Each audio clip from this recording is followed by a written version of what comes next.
n'y a pas vraiment de réponse logique, c'est un choix intuitif.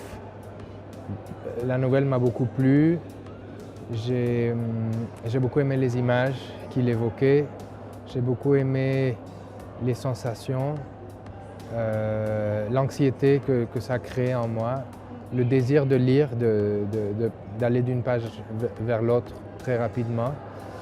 Et aussi d'un point de vue de production, je sentais que ça pouvait se faire. Ce n'était pas quelque chose d'énorme, point de vue budgétaire.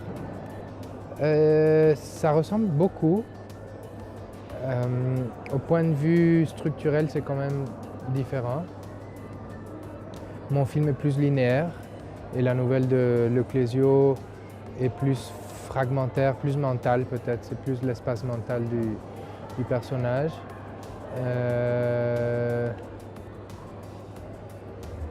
Il y avait dans la nouvelle, Yo voyait des ombres en fait, il voyait des ombres derrière les gens.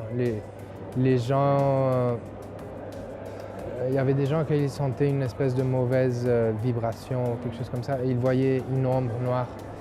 Et il essayait de se contrôler, mais parfois il ne réussissait pas. Donc il allait frapper l'ombre, mais c'est juste lui qui voyait l'ombre.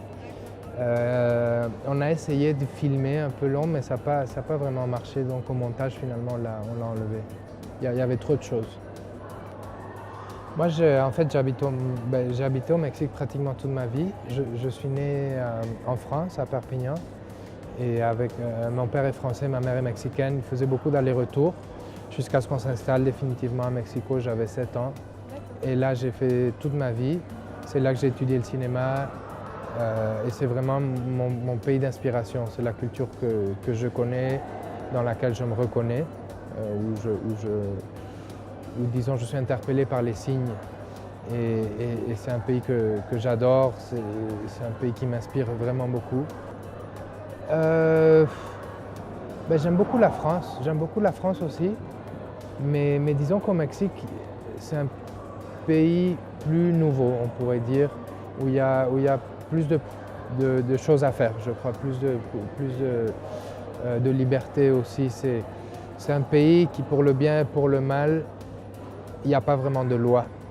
Donc on est en constante improvisation et c'est ça, disons qu'il y a tout qui est à faire, encore une fois.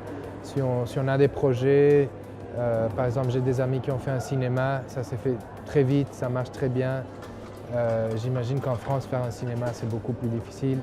J'essaye on est en train d'écrire un scénario et c'est plus basé sur des expériences personnelles.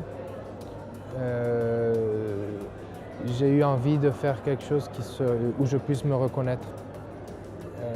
Et pas tellement une adaptation, parce que ça fait 3 adaptations que je fais de suite sur des personnages qui bien sûr sont proches de moi, mais